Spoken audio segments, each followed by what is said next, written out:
I'm David Nguyen, CEO of Brain Scanology, and in this presentation, we will provide proof of concept that we can detect malaria infection in microscopy without using Giemsa staining.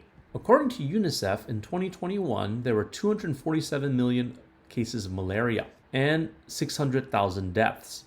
77% of those deaths were in children under the age of 5. Because even though treatments for malaria exist, if you wait too long before diagnosing it, the body cannot recover. Thus, Brain Scanology wants to develop a machine learning algorithm that works through a smartphone camera that can be used to detect malaria in developing countries all around the world. I'd like to point out that there are single-use molecular test kits that make detecting malaria very easy. However, because they are single-use, this means they become very expensive over time for rural areas and developing nations.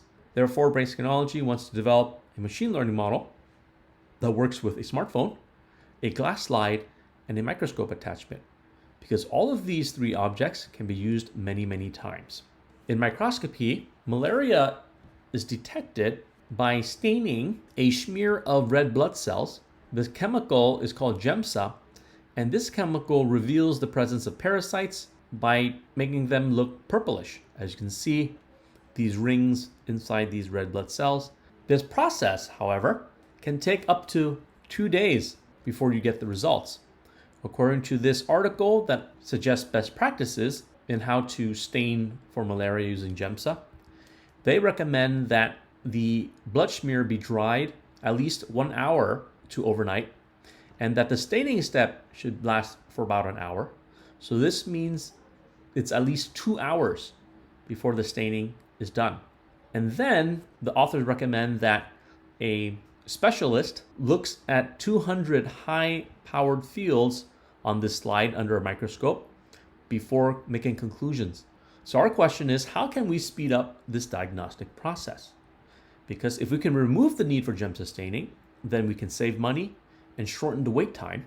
If we automate the classification using machine learning and a smartphone camera, then we also shorten the wait time. We reduce the need for expertise to make a diagnosis, that is, even a medical assistant, as opposed to a licensed pathologist or hematologist, can make the diagnosis, meaning you can then serve more patients.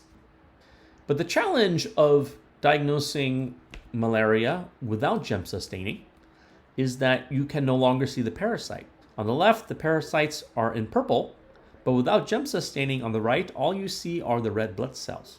So you have to measure something other than the purple parasites. The solution is to measure the shape of all cells in the slide. On the left are examples of uninfected red blood cells from somebody who has no malaria. And on the right are examples of cells that have the parasite, that is, they have a red asterisk. But most of these cells from this infected person are in the blue star category. That is, they are uninfected, but adjacent to infected cells.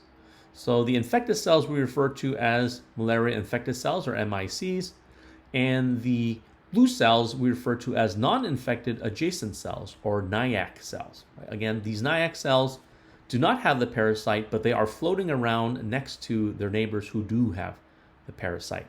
And the majority of cells in a blood smear from somebody who has malaria consist of the blue stars, that is, the NIAC cells.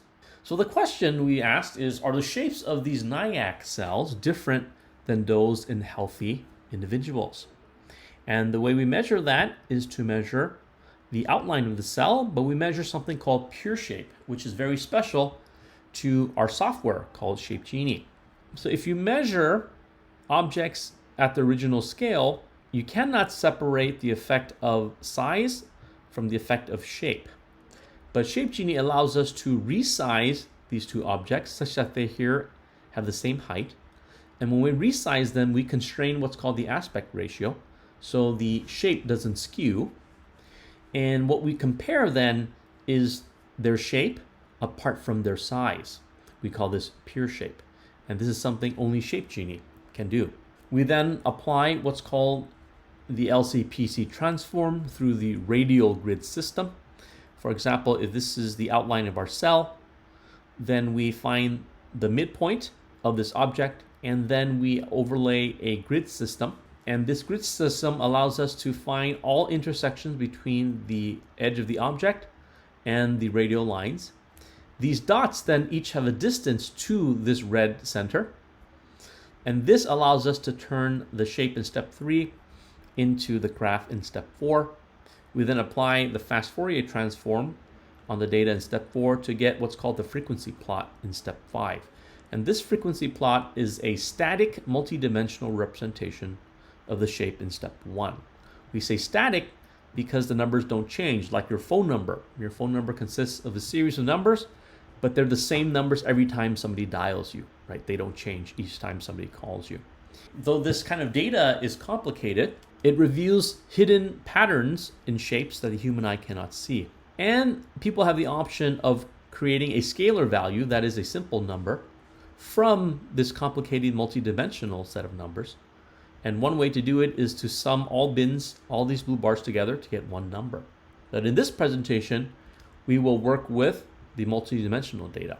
For a brief description of the protocol, what we did was we segmented the outer shape of each cell, and then we found the longest internal line of each object. We rotated that line so that it's horizontal, and then we resized every object to be the same width, right? Notice here there's no white space between the dotted lines and the blue line. Okay, then we rotated these objects 90 degrees clockwise to get them vertical, and then we applied the radial grid processing system as described previously. Because we applied the radial grid system, which overlays 71 grid lines, typically the result is that each object has 71 rows of numbers. Think of this as each cell having a phone number that consists of 71 values. We then applied a method of dimension reduction known as principal component analysis on all of our cells to find the key differences that represent these groups of cells. Here is a three-dimensional plot of uninfected cells in green next to the NIAC cells of the vivax strain of malaria. So again, NIAC are the non-infected adjacent cells, right? They don't have the parasite, but they're swimming next to cells that do have the parasite. And these are from the strain of malaria called vivax. If there were no difference between healthy and NIAC cells, the blue and the green dots will be evenly distributed throughout this whole plot. However, the NIAC cells all gather within this window here, which we call the NIAC window. And here is a three-dimensional view of the same data showing that this window is restricted to a certain area of the 3D graph. We then did the same analysis on cells from a different strain of malaria. Instead of vivax, we then analyzed the falciparum strain of malaria. And here again, we found the same pattern. That is, the NIAC cells all occurred within the NIAC window, with the uninfected cells being scattered across both areas, some in the NIAC window and some outside of it. And these uninfected cells are from the NIH database, which is a gold standard of Giemsa staining for malaria infection.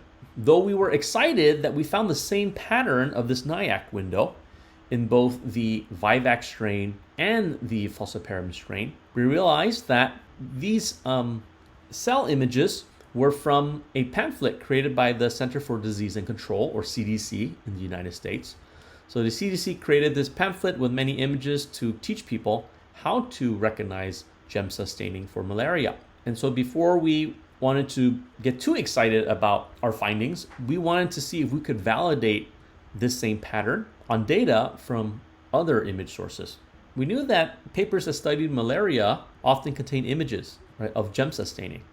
Therefore, we found these 7 papers that studied the falciparum strain and these 9 papers that studied the vivax strain and extracted the cell shapes from their figures. What we found was that NIAC cells from these 7 distinct papers exhibited the exact same pattern. That is, they all clustered here in this NIAC window. We found the exact same pattern from the 9 papers that studied the falciparum strain. All the NIAC cells, that is the non-infected adjacent cells, clustered in this NIAC window.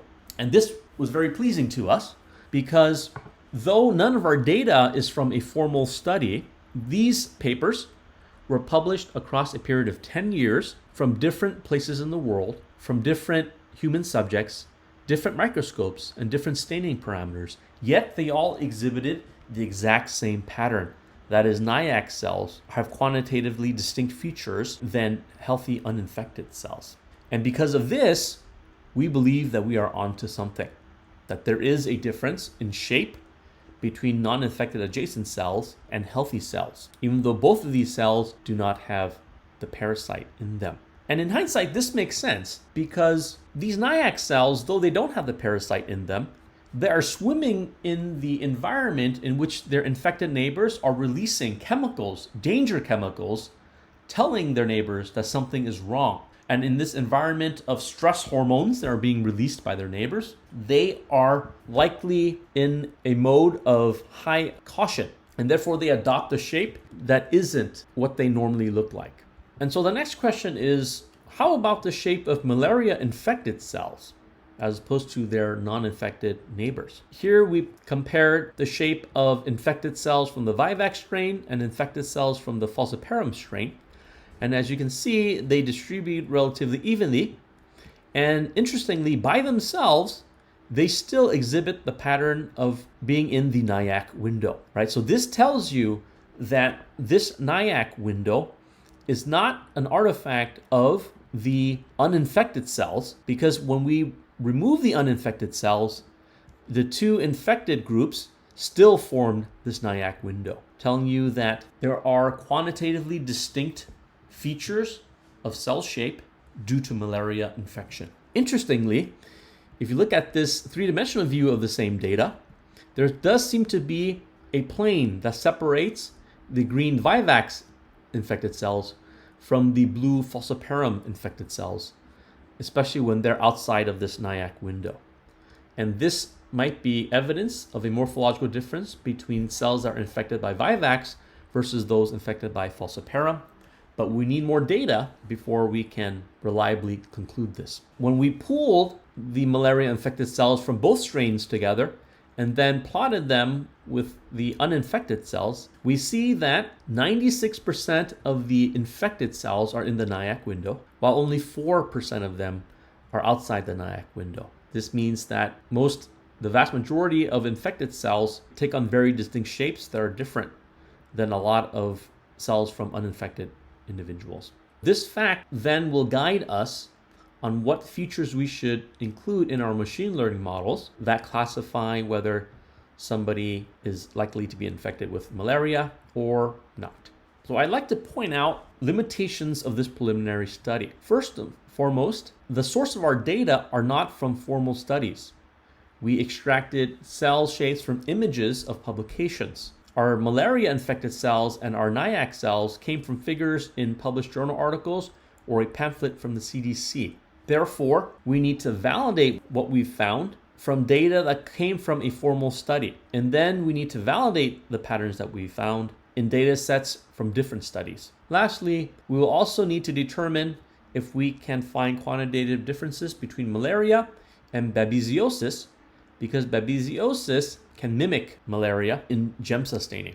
As to how to build a classification model, there is more than one way. One option is to calculate percent of cells inside versus outside the NIAC window. 2 is to classify the morphology of cells inside or outside the NIAC window. And 3 is a combination of the above along with other ideas. We need collaborators to send us blood smear data from different parts of the world so that we can build machine learning models that are specific to Africans, to Latin Americans, so on and so forth. We know that genetics and geography has a strong effect on how diseases manifest. Therefore, in order to build a machine learning model that works very well for Africans or for Latin Americans, we need data from those populations. If you're interested in partnering with us, we'd be happy to write grants together. Please reach out to me through email at dave@brainscanology.com. This is the end of our tutorial. We hope that Shape Genie helps you find amazing things in your data.